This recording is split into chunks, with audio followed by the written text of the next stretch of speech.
Assalamualaikum warahmatullahi wabarakatuh. Hai semuanya, perkenalkan nama saya Nadira Ivalisandra. Di sini saya akan membuat video untuk memenuhi tugas literasi digital saya, di mana video ini mengenai hasil kuesioner survei yang setelah saya buat, yaitu efektivitas pembelajaran jarak jauh untuk mata kuliah, perpajakan, dan KUP. Saya akan menjelaskan hasil kuesioner efektivitas pembelajaran jarak jauh mata kuliah, perpajakan, dan KUP. Kenapa saya memilih mata kuliah ini sebagai tema saya dan apakah mata kuliah perpajakan dan KUP ini? Saya akan jelaskan mata kuliah perpajakan dan KUP ini mempelajari tentang konsep dasar perpajakan yang akan meliputi pengertian pajak, fungsi pajak, sistem pemungutan pajak, pembagian pajak pusat dan daerah, dan PWP SPT, proses pemenuhan kewajiban pajak, ketetapan pajak, penagihan pajak, dan kuasa pajak. Kenapa saya memilih mata kuliah ini sebagai tema saya? Yang pertama, karena mata kuliah ini merupakan mata kuliah yang cukup sulit karena banyaknya proses penghitungan dan banyaknya rumus, sehingga membuat saya berpikir apakah pembelajaran jarak jauh cukup efektif untuk mempelajari mata kuliah tersebut. Jadi saya akan menampilkan hasil kuesioner dari 36 responden yang telah mengisi kuesioner saya, dan berikut hasil kuesionernya. Yang pertama yaitu data responden. Jadi sebelum kita mengisi kuesionernya, yang pertama itu ada datanya, data pribadi responden yang tidak bisa kita tampilkan, yaitu meliputi nama responden, email responden, nomor induk mahasiswa, jurusan dan universitas, dan angkatan. Jadi, di sini data-data tersebut tidak akan ditampilkan karena ini merupakan data pribadi. Jadi bagaimana proses kuesioner ini saya buat atau survei penelitian ini saya buat? Yang pertama itu saya membuat list pertanyaannya itu memakai Google Form. Jadi setelah saya memakai Google Form, saya menyebarkan link Google Form kepada mahasiswa atau mahasiswi. Di sini responden yang saya cakup itu merupakan responden dari jurusan akuntansi yang mempelajari perpajakan dan KUP. Seperti yang saya tahu, yang mempelajari perpajakan dan KUP ini merupakan mahasiswa akuntansi angkatan 2020 di Universitas Riau dan universitas lainnya.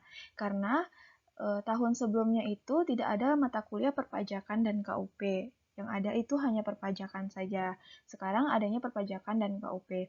Setelah saya menyebar linknya, nanti responden akan mengisi dan setelah itu saya membuat rangkuman data dari survei dan melakukan analisis data. Setelah itu saya akan menarik kesimpulan. Jadi dari sinilah hasil kuesioner yang telah saya buat ini. Yang pertama yaitu perangkat yang digunakan. Hampir 75% responden menggunakan kedua perangkat atau laptop atau PC dan smartphone.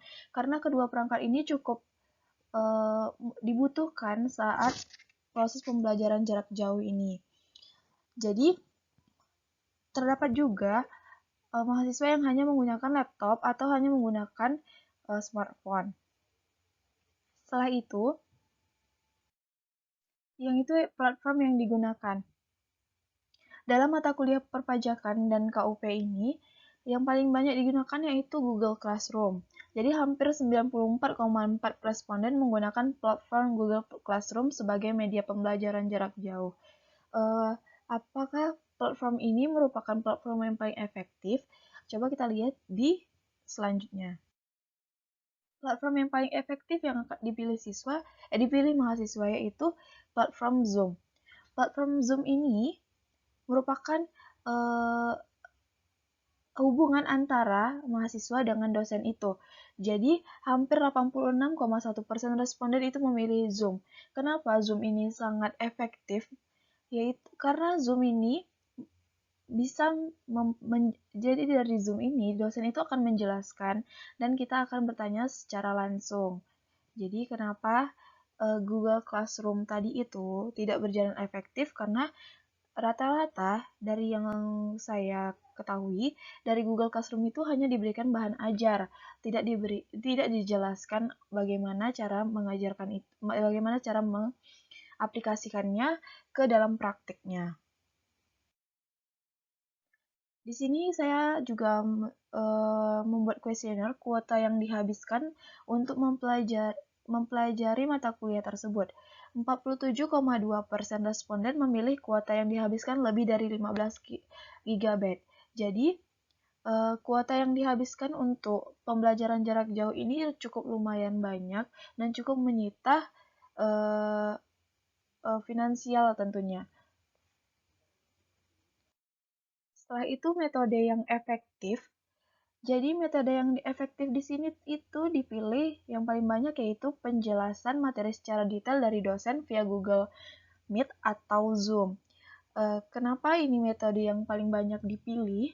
Karena yang seperti saya bilang tadi, mata kuliah ini merupakan mata kuliah perhitungan dan tidak bisa hanya diberikan bahan ajar, namun juga harus dijelaskan dan dijelaskan materi secara detail. Sudah dijelaskan pun cukup banyak juga yang belum mengerti dari materi ini, apalagi hanya diberikan bahan ajar. Tentunya dari penjelasan ini kita juga harus mencari referensi-referensi lainnya, karena tidak hanya dari penjelasan ini saja kita dapat belajarnya. Setelah itu, yang nomor 2 itu ada praktek penghitungan pajak via Google Meet atau Zoom. Kenapa ini juga merupakan metode yang efektif kedua? Karena dari praktek penghitungan pajak ini, mahasiswa jadi mengerti bagaimana cara perhitungan pajak, bagaimana cara perhitungan sanksi pajak itu secara efektif. Setelah itu, kendala yang dihadapi. Hampir 72,2% memiliki kendala yang dihadapi, yaitu koneksi jaringan atau paket data. Jadi pembelajaran jarak jauh ini banyak mahasiswa yang berada di daerah yang mungkin jaringannya itu belum memadai. Jadi kendala yang dihadapi yaitu koneksi jaringan atau paket data. Dari koneksi jaringan atau paket data ini sehingga membuat mahasiswa itu menjadi terputus untuk belajar dari pembelajaran jarak jauh ini, sehingga membuat pembelajaran jarak jauh ini menjadi kurang efektif. Dan pemahaman mengenai perpajakan dan KUP, hampir 77,8% responden memilih cukup paham.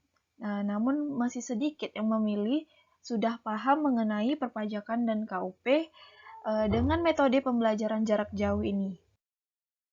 Dan setelah itu saya memberikan kuesioner bagaimana pemahaman mengenai salah satu materi perpajakan, yaitu mengenai perhitungan sanksi pajak dan administrasi pajak dalam surat ketetapan pajak. Hampir 58,3% responden memilih memahami cara menghitung pajak. Namun masih banyak juga yang belum mengerti atau belum memahami mengenai perhitungan pajak tersebut. Selanjutnya yaitu pemahaman mengenai materi kedua yang saya ambil, yaitu bagaimana sih proses penagihan pajak. Jadi di sini 51,8% memilih memahami bagaimana proses penagihan pajak tersebut, namun hanya cukup paham, tidak sangat paham. Itu saja mungkin hasil kuesioner yang telah saya buat, dan itu analisis dan pembahasan saya. Jadi bisa kita simpulkan bahwa platform yang paling efektif sekarang ini yaitu platform Zoom atau Google Meet, karena dari sana kita dapat metode, yaitu di mana metode yang paling efektif yaitu penjelasan secara langsung dari dosen dan praktek penghitungan perpajakan dan KUP menggunakan Google Meet dan yang dipandu oleh dosen. Dari situ kita bisa tahu platform yang digunakan yang paling efektif yaitu Zoom dan Google Meet pada mata kuliah ini.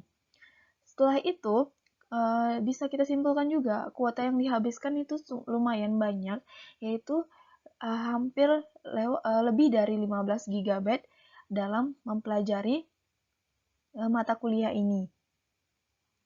Dan bisa kita simpulkan juga kendala yang paling banyak dihadapi yaitu kendala jaringan atau koneksi dan paket data. Jadi, seperti yang saya jelaskan tadi, kendala yang ini yang paling banyak dihadapi oleh mahasiswa.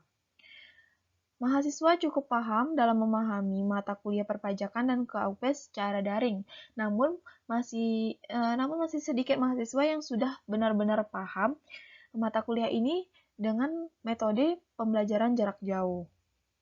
Dan masih banyak mahasiswa yang belum memahami materi mengenai penghitungan sanksi dan pajak yang harus dibayarkan dalam surat ketetapan pajak dan sudah cukup paham bagaimana proses penagihan pajak. Mungkin itu saja yang bisa saya sampaikan dari hasil kuesioner saya. Apabila ada salah kata, saya mohon maaf. Assalamualaikum warahmatullahi wabarakatuh. Sampai jumpa.